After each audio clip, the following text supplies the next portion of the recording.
You'll notice that today I'm not exactly in my house. I'm a bit away from it, and I did so in part as kind of a prop, as it were, about today's topic, which is the idea of meditation or introspection.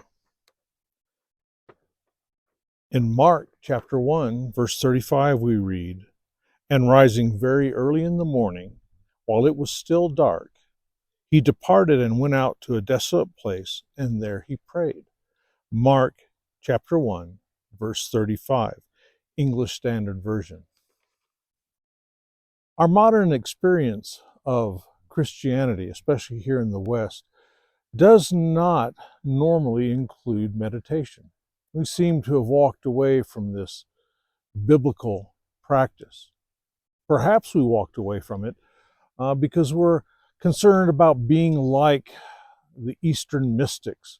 And in their version of meditation, one meditates to lose oneself. However, in the Christian biblical version of meditation, one meditates to hear from the Lord and find oneself. But for whatever reason, perhaps it's because we feel like we're just too busy. All our days are full of tasks, many of which are very important and tasks that we need to complete. Others not so much, more frivolous, but whatever. These tasks demand our attention. They clamor for us. So we live with an increasingly full day. Our electronic devices often are just incessantly buzzing with alerts from news or perhaps from the social media of our choice. But whatever the cause, we feel like our days are full. We feel like I really don't have time to sit and meditate, to just be still, to stop and consider the Lord. So we have taken a pass on this very biblical and I believe very necessary spiritual discipline, that of reflection and meditation, introspection, stopping and going aside and thinking about what the Lord has to say. I myself have not been very good throughout my life in keeping up with meditation. I frequently don't meditate. And for long periods as a Christian, I haven't done much of that. But today, I'd like to stop and take a few minutes to consider meditation, to think through what this might mean, what it might look like for you and I. And this will be at least two parts. Today, we're just going to talk about the need and some of the kind of structural components of meditation. And next week, we're going to talk about some of the subjects of meditation. But I do hope you'll join me. I do hope that you will find this useful. And I hope that as time passes, you can fold into your daily activities time spent alone with the Lord. In Genesis chapter 24, verse 63, we read, "And Isaac went out to meditate in the field toward evening. And he lifted up his eyes and saw, and behold, there were camels coming." I've always liked this passage, in part because it's just kind of simple. It just gives me a little glimpse into Isaac's world. But whatever we may think, at the end of Isaac's day, he needed to spend some time in meditation. And he went out into his field. And that's the first thing I'd like us to think about. And it's the reason I'm sitting out here. Maybe you can hear the stream. But Isaac went out into his field. He went to a different place, something that was not where he normally was. So, as we think about meditation, we need to think about how we too can draw aside. We tend to think, and I believe quite erroneously, we tend to think that their life was somehow simpler then. And I would put forth that maybe what we think of as simple was just different. I majored in history, so I've done some reading on this subject. Uh, in some ways, our lives are simpler. Isaac had to worry about water. Where was he going to get clean water? How was he going to use the water? I don't worry about that. I turn on the tap and either hot or cold water comes out at my desire. Isaac had to worry about things like, hey, is there going to be a marauding band of Canaanites come and carry me off into captivity? And I don't have to worry about that. Where I live, life is fairly easy. The biggest chore I have each day, and this only occurs in the fall and winter and sometimes in the spring, is building a fire in my house. We choose to use a wood burning stove, so that means each day I need to get up and start a fire. So I think that perhaps their lives weren't particularly simpler, they were just different. And so Isaac went someplace to get some quiet, to draw near to the Lord. He went away from his tents, his house. And so we, in a like fashion, need to find a place where we can go. Now, I'm lucky. I can go out and sit out here in this nice, beautiful surroundings, listen to the stream rustle past.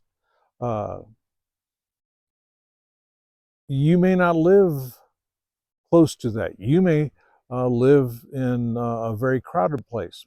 So it may be a little bit harder for you to find the place. But whatever the case, we need to make the effort. We need to try and find a way to go aside, to be like Isaac and go out in our fields, so to speak, to meditate. This going aside is an important thing because it mentally prepares us. We're going to our place to meditate. Uh, Normally, I have a place where I conduct my private devotions. It's a chair that I sit in, and Christy knows that if I'm sitting in that chair, I'm probably either praying or reading or reading scripture or doing both at the same time. But whatever the case, we need to have that place where we can go and that tells us, this is not important for the Lord, this is important for me. It tells us that, hey, I am entering into this special time. I mean, even Jesus drew aside. So that's the first thing. The second thing I'd like to cover is found in Psalm 63, 5 and 6. My soul will be satisfied as with fat and rich food, and my mouth will praise you with joyful lips. When I remember you upon my bed and meditate on you in the watches of the night. In this passage, we find the psalmist meditating on the goodness of the Lord in the middle of the night. He goes, probably wakes up in the middle of the night, and he meditates on the Lord. And the point I want to draw from this is this idea of shutting out the noise of the day. Our time of introspection and meditation should be time in which we're not bothered. However you set that up in your life, it needs to be that special time in which your family and friends know to kind of leave you alone. Christy doesn't bother me when I'm sitting in my chair. You may not have that luxury. You may have a house full of kids. When I had children, it would have been hard for me to just sit in my chair in the living room and enjoy meditation. 3 children, a lot of demands. So maybe you need to find a place where you can walk, a quiet walk in your neighborhood. If your neighborhood is sufficiently quiet, maybe just to walk around the block can give you some time to meditate on the Lord, to be introspective, to listen to Him. Maybe there's a park nearby where you can go and sit at a picnic table and just be quiet and rest and hear from the Lord. But whatever, you need to have your place, which your family knows, and maybe your friends and neighbors know that this is my quiet time. This is time in which I set aside and I'm not really looking to interact with other people. The last thing that I want to look at is found in Matthew. It's in the Sermon on the Mount, Matthew chapter 6, verse 6. But when you pray, go into your room and shut the door and pray to your Father who is in secret. And your Father who sees in secret will reward you. Matthew chapter 6, verse 6. Here, I want to focus on this idea of shutting out the world. Lord talks about going into your closet. And I know of people who actually have a prayer closet, a small room they've set aside in their house, usually a closet where they've put a chair and maybe a lamp where they go, and that's their prayer closet. Maybe you don't have that luxury. Again, one of the things that I would urge you to do is turn off distractions. I'm horrible about my cell phone. I almost never go any place without my cell phone. It's always at my side. I'm making this video on my cell phone. I have a couple of social media platforms that I follow. There's some news and other emails, so my cell phone is constantly alerting. When I go in to have my quiet time, my cell phone's off or it's not with me. And I urge you to sequester your time. You may not have a closet that you can go into, but at least take the effort to silence the distractions that you can. Turn off the cell phone, put it away from you. Don't do this next to your computer. Don't do this with the TV on. A lot of people, unfortunately, sleep with their cell phone. That's a whole nother subject that we could talk about, but I know that people who sleep with their cell phone tend to have distracted sleep. They may not fully wake up, but when their cell phone alerts or buzzes or vibrates, whatever, they notice.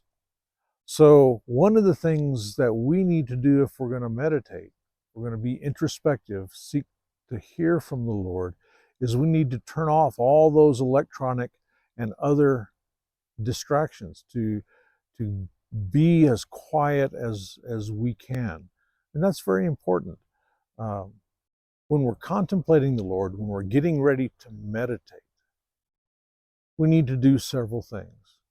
Number one, we need to turn off as many electronic devices as we can. Number two, we need to have a quiet place, quiet spot that we can go to. And number three, we need to set aside the time. Go out into our fields, as it were. If we do those three things, then we're liable to have much more productive meditation time. And it's hit and miss. At least it is for me. I don't always do well in meditation, but I do know that when I take the time, when I am not distracted, the Lord meets me and He helps me. He gives me strength to meditate. And I find my meditation very productive. I hope this helps you. Perhaps you can try out a different spiritual discipline, and I hope that you find it rewarding. Thank you for joining me this afternoon. If you have a question or a comment, please leave it. Give me feedback on how I could make this better. If you have a subject that I've not talked about, bring it up. Let me know. Maybe the Lord will lead me to talk about that.